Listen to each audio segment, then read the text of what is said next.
नाज़रीन, programme behind the news में मां आहियां वां जो मेज़बान शकील सुमरो। मुल्क जी इक़्तिसादी सूरत हाल उहा एतिरे हद ताईं ख़राब थी चुकी है जो वफ़ाक़ी हुकूमत पाकिस्तान के एक दफ़ो ॿीहर IMF सां राब्तो करे जेको मुआहिदो आहे उन जी बहाली जे लाइ मदद घुरी वई आहे ऐं इन हवाले सां वज़ीर आज़म जी अमरीकी सफ़ीर सां मुलाक़ात में थी हुई।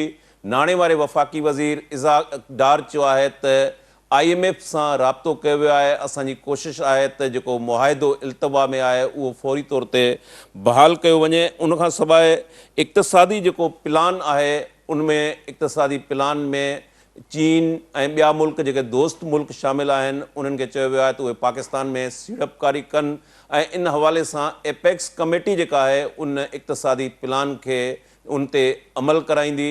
ॾिसजे त इक़्तिसादी प्लान जंहिंजे लाइ ॻाल्हि कई पई वई त प्लान बी जेको आहे उहो पाकिस्तान वटि आहे ऐं उहो हाणे डिस्क्लोज़ कयो वियो आहे। उन हवाले सां एपेक्स कमेटी जो जेको इजलास थियो हो उन इजलास में बि इहो चयो वियो त दोस्त मुल्क जेके आहिनि पाकिस्तान में सीड़पकारी लाइ करण लाइ तयारु आहिनि।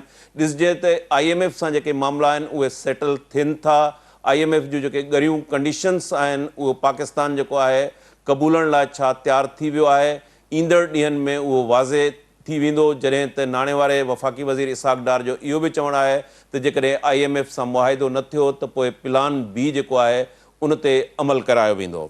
इन्हनि अहम इशूज़ ते अॼोके प्रोग्राम में असांखे जॉइन कयो आहे नाले वारो इक़्तिसादी माहिर सीनियर तज़िये निगार मीर मज़हर टालपुर साहब। मीर साहब, कीअं ॾिसो था पाण हिननि प्रोग्रामनि में IMF जो जेको मुआहिदो आहे उन ते केतिरा ई भेरा ॻाल्हि करे चुका आहियूं। हिकु दफ़ो ॿीहर पाकिस्तान अमेरिका खां IMF जे मुआहिदे जे हवाले सां मदद घुरी आहे। अमरीकी सफ़ीर सां वज़ीर आज़म जी मुलाक़ात बि थी आहे। नाणे वारो वफ़ाक़ी वज़ीर इसाक डार जो चवणु आहे त जेकॾहिं IMF सां मुआहिदो न थियो त पोइ असां वटि प्लान बी मौजूदु आहे। कीअं ॾिसो था इक़्तिसादी हवाले सां सूरत हाल? महिरबानी तव्हांजी अदा मूंखे लाइन ते वठण जी। पर असल में तव्हां ॻाल्हि ठीकु पिया करियो, चांसिस आर 50-50 ऐं इहे रहिया आहिनि। हाणे पर इतफ़ाक़ कहिड़ो आहे जो कट ऑफ डेट अची वई आहे ओरिजिनल मुआहिदे जी। हीअ असांजो रिव्यू 9th रिव्यू हो, 10th रिव्यू हो। हाणे ओरिजिनल मुआहिदो असांजो कट ऑफ डेट आहे 30 जून 2023। हाणे इहा कट ऑफ डेट अची वई। अञा ताईं असांखे IMF लेटर ऑफ कंफर्ट न ॾिनो आहे त जी असीं हाणे IMF जे कवर में आहियूं। असांखे सिर्फ़ु इहो थो खपे, उन खां पोइ असीं बाक़ी दुनिया में कारोबार कंदासीं। छो जो बाक़ी सभु चयो तव्हां IMF सां डील करियो, असीं सभु मुल्क पोइ इन्वेस्ट कंदासीं या कर्ज़ ॾींदासीं या सभु कुझु कंदासीं। हाणे उहा नौबत इन पोज़ीशन ते अची वई। पाण पहिरियुनि प्रोग्रामनि में इहा ॻाल्हि कई जेका हाणे तव्हां इसाक डार जे मुंहं मां या प्राइम मिनिस्टर जे मुंहं मां ॿुधो हूंदो त असां सभु शर्तूं IMF जूं क़बूल कयूं आहिनि, पर IMF अञा ताईं असांखे लेटर ऑफ कंफर्ट या $1.5 बिलियन असांखे किस्त नथी ॾे। प्राइम मिनिस्टर बि इहो चयो आहे त भई असां सभु कोशिशूं कयूं आहिनि ऐं असांजूं ईअं finance minister floor of the house चयो आहे त जियो पॉलिटिकल इशू आहे, जेको पाण अॻे कंदा आहियूं। भई जियो पॉलिटिकल इशू बि आहे, इकोनॉमिक इशू बि आहे ऐं फाइनेंस इशू बि आहे। इहे टई इशू पंहिंजी जाइ ते पर अञा टुडे अॼोके ॾींहं में पेरिस में जेको मीटिंग थी आहे वर्ल्ड जी ग्लोबल फंडिंग जे क्लाइमेट चेंज जे एंगल से, उन में प्राइम मिनिस्टर MD IMF सां मिलियो आहे टुडे अॼु। सो हाणे इहा ॻाल्हि अञा ताईं असांजो इहो चांस कोन्हे। ऐं हिननि असांखे पाण इहो ॿुधायो आहे त IMF चए थी त 30 तारीख़ गुज़रण जो ऐं 30 खां पोइ नए मुआहिदे लाइ पाण ॻाल्हाईंदासूं। हाणे इहा ॻाल्हि असांखे असांजे फाइनेंस मिनिस्टर असेंबली जे फ्लोर ते ॿुधाई आहे त IMF थी चए त तव्हां डिफॉल्ट करियो 30 तारीख़ ऐं उन खां पोइ त असीं तव्हांखे पैसा ॾेई सघूं था, नए एग्रीमेंट जे तहत उहो निगोशिएट कंदासीं। हाणे हिन वक़्तु पोज़ीशन इहा आहे जेका क्लियर बिल्कुलु कोन्हे। अॼु बि इहो चांस आहे त IMF पैसा ॾेई सघे थी ऐं असां किकिंग द कैन करिणो आहे। असां चवंदासूं त जेको बजट इलेक्शन वारो हो, जेको कंसेशन वारो हो, उहो बजट असां वापसि कराए वेंदासूं। माण्हुनि खे चवंदासूं IMF जे करे असां IMF करायो। असां त माण्हुनि खे सहूलियतूं ॾिनियूं पर IMF जी शर्तूं हुयूं, तंहिं करे असां मजबूर थी IMF। तंहिं करे असां IMF जे 24 कलाक पोयां आहियूं। असांजो अप्रूव करे अञा ताईं हू कोन पियो। त हिकिड़ी ॻाल्हि पंहिंजी जाइ ते। जियो पॉलिटिकल बि आहे।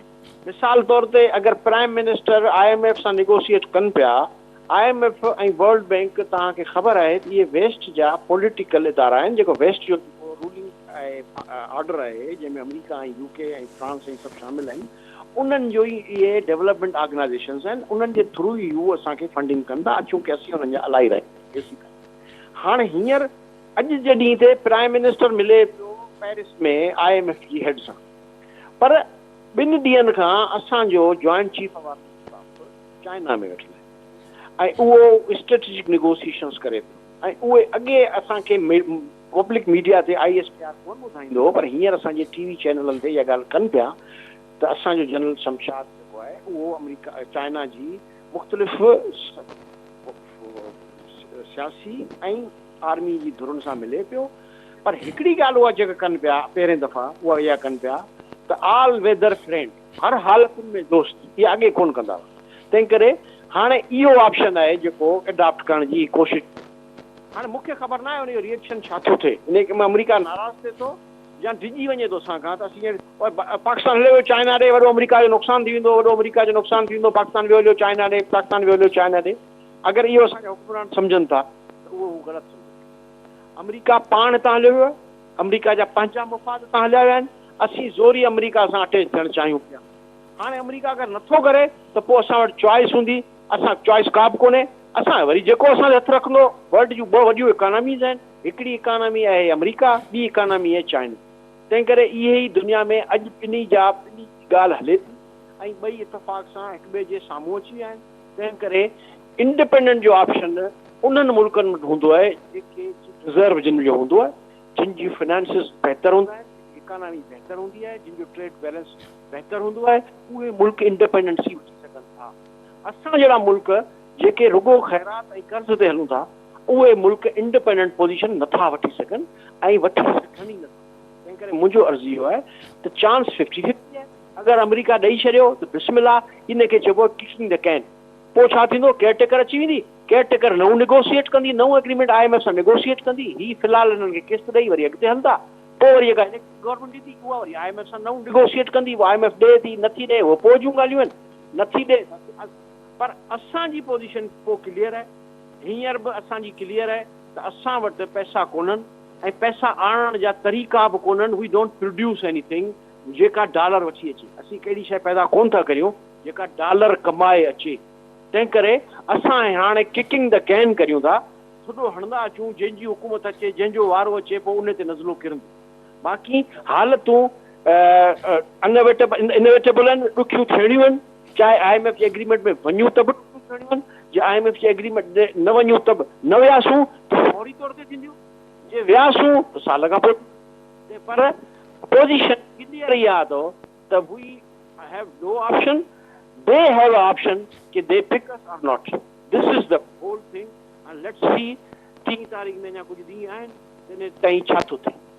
मीर साहब, जेकॾहिं कट ऑफ डेट गुज़री वञे थी ऐं जीअं तव्हां चयो त पोइ डिफॉल्ट थी वेंदो ऐं नओं मुआहिदो थींदो, उन जा कहिड़ा इक़्तिसादी जेका मुल्क जी सूरत हाल आहे उन ते कहिड़ा असर पवंदा, ऐं नंबर ॿी शइ त स्पेशल इन्वेस्टमेंट फैसिलिटेशन जेका काउंसिल जोड़ी वई आहे ऐं जंहिं ते अमल जे लाइ चयो आहे त एपेक्स कमेटी जो हर महीने इजलास थींदो ऐं उहो उते अमल कराईंदी।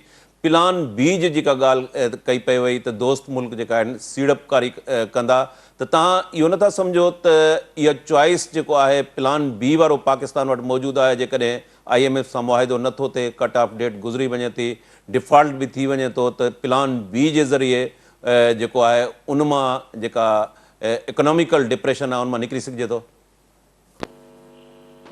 साईं, मुंहिंजो ख़्यालु इहो आहे त अगरि असीं IMF जे कवर में आहियूं त इहो ऑप्शन मौजूदु आहे त असांखे दोस्त मुल्क असांखे कुझु मदद करे सघनि था। इहा ॻाल्हि क्लियर आहे। अगरि असांखे लेटर ऑफ कंफर्ट मिलियो थो वञे IMF जे प्रोग्राम में आहियूं त। पर जेकॾहिं असीं 3 तारीख़ ताईं डिफॉल्ट कर, मतिलबु IMF जे लोन IMF जे कवर मां 3 तारीख़ निकिरियो था, डिफॉल्ट असीं कर्ज़ जी किस्त ते कंदासीं, उहे अॻियां ईंदियूं, अॻियां महीननि में 23 जे अॻियनि महीननि में, का जुलाई में ईंदी, का अगस्त में ईंदी, का दिसंबर में ईंदी। तंहिं करे उहे अॻियां आहिनि, उहे पर 25 बिलियन अथव जेके लोन जूं ऐं 11 बिलियन असांजो trade deficit, 12 billion dollar trade deficit है, 25 बिलियन असांजो लोन जी नेक्स्ट ईयर असांजी किस्तूं आहिनि, त उन जा महीना मुख़्तलिफ़ आहिनि। पर कवर असां तव्हां 3 तारीख़ अगरि IMF नथी ॾे ट्रम्प इहे असांखे ट्रांच, त 3 तारीख़ असां त IMF जो कवर ख़तमु थी वेंदो। जंहिंमें कवर ख़तमु थियो त मुंहिंजो न आहे ख़्यालु त असांजा दोस्त मुल्क असांखे प्रोजेक्ट जा पैसा हूंदा आहिनि उहे हिकदमि कोन ईंदा आहिनि। 1 बिलियन हुजे, 2 बिलियन हुजनि, 5 बिलियन हुजनि, वट एवर इट, उहे प्रोसेस में ईंदा आहिनि। उहो प्रोसेस टाइम टेकर हूंदो आहे, छो जो प्रोजेक्ट टुक टाइम खणंदो आहे। तंहिं करे असांखे फौरी ज़रूरत आहे, फौरी in cash in reserve bank में असांजा कैश पैसा हुजनि, असांजी ज़रूरत इहा आहे। तंहिं करे ही हिकिड़ो पॉलिटिकल गिमिक आहे जंहिंखे आउं हुनखे गिमिक थो सम्झां। मुंहिंजो न आहे ख़्यालु त दुनिया जा को बि वॾा मुल्क इन इंतज़ार में एयरपोर्ट्स ते बीठा आहिनि, डॉलरनि जा बैग खणियो त पाकिस्तान जो बसि हुकुम करे ऐं असीं पहुचूं। तंहिं करे मुंहिंजो न आहे ख़्यालु। हा, इहा ॻाल्हि पब्लिक लाइ वधि में वधि ऑप्शन इहो हो त साईं मिलिट्री कोई हुकूमत में बि हुई, उन गवर्नमेंट में बि मिलिट्री ऑन बोर्ड हुई। इहो ग़लति आहे त उहो चवनि त मिलिट्री ऑन बोर्ड न हुई। हींअर बि मिलिट्री हूंदी बहितर आहे, का बि ॻाल्हि कोन्हे, बहितर थी सघे थो। पर 5 billion is a too much amount जेको असांखे फौरी तौर ते खपे थो। ऐं फौरी तौर ते मुंहिंजे हिसाब सां इहो मुमकिन न आहे। इहो प्राइम मिनिस्टर बि चयो आहे, इमीडिएट टारगेट असांजी हिन कमेटी जो, इन्वेस्टमेंट कमेटी जो इमीडिएट टारगेट 5 बिलियन डॉलर हथ करणु आहे। हाणे इहो हुनजो पब्लिक स्टेटमेंट आहे। सो मुंहिंजो न आहे ख़्यालु त इहा ॻाल्हि फॉर प्लान बी ते ही चाहींदा ज़रूरु, ही कोशिशि ज़रूरु कंदा, पर शयूं ख़्वाहिशुनि खां मथे आहिनि। प्रैक्टिकल ॻाल्हियूं आहिनि, उन्हनि में मूंखे कोन थो लॻे त असां वटि कैपेसिटी आहे। छो जो असांजो जेके बि अमीर क्लास जा माण्हू आहिनि जिन खां टैक्स वापसि रिकवर थियणो आहे, जेके कार्टेल्स आहिनि, सीमेंट आहे, शुगर आहे, फर्टिलाइज़र आहे, घी आहे, वट एवर यू स्टील आहे, जेके कार्टेल्स डिक्लेयर आहिनि असांजा एक्सचेंज कमीशन जे तरफ़ां कार्टेल जे नाले सां डिक्लेयर आहिनि, उहे पाण ते टैक्स खणनि ऐं उहो पैसा ॾियनि। तंहिं करे असांजो अमीर ऐं रूलिंग इलीट पैसा ॾियण जे बिल्कुलु में कोन्हे, हक़ में कोन्हे, ऐं बाक़ी मिसकिन में गुंजाइश कोन्हे। तंहिं करे वज़न डी वैल्यू जी शक्ल में, माना रुपए जी क़ीमत किरी वञण जी शक्ल में, ऐं महांगी जी शक्ल में, ऐं खोट जी शक्ल में, ऐं बेरोज़गारी जी शक्ल में, इहो असांखे बिल्कुलु साम्हूं नज़र अचे पियो।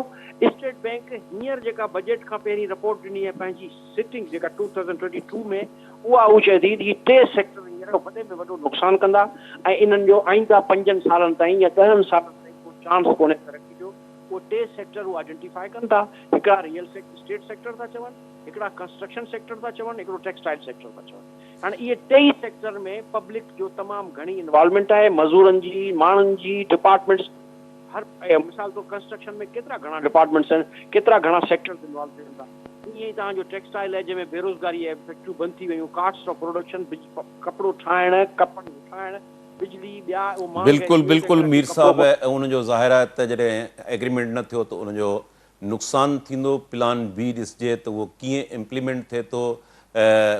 हिते नाज़रीन हिकिड़े नंढे कमर्शियल ब्रेक जो वक़्तु थियो आहे। ब्रेक खां वापसी ते जेको होली जो रंगनि वारो त्योहारु आहे, हायर एजुकेशन कमीशन पारां जेको पाबंदी लागू कई वई यूनिवर्सिटीज़ में, ऐं पोइ उनजो सख़्तु रद्द अमल आयो ऐं रंगनि जी जीत थी, ऐं उन खां बाद में हायर एजुकेशन कमीशन पारां इहो नोटिफिकेशन जेको आहे, तासबाणो नोटिफिकेशन, उहो वापसि वरितो वियो आहे। ब्रेक खां वापसी ते होली जे रंगनि वारे त्योहार ते पाण ॻाल्हाईंदासूं, जेको हायर एजुकेशन कमीशन पारां पाबंदी विधी वई हुई। हिकिड़ो नंढो कमर्शियल ब्रेक खां वापसी ते प्रोग्राम खे कंटिन्यू कयूं था।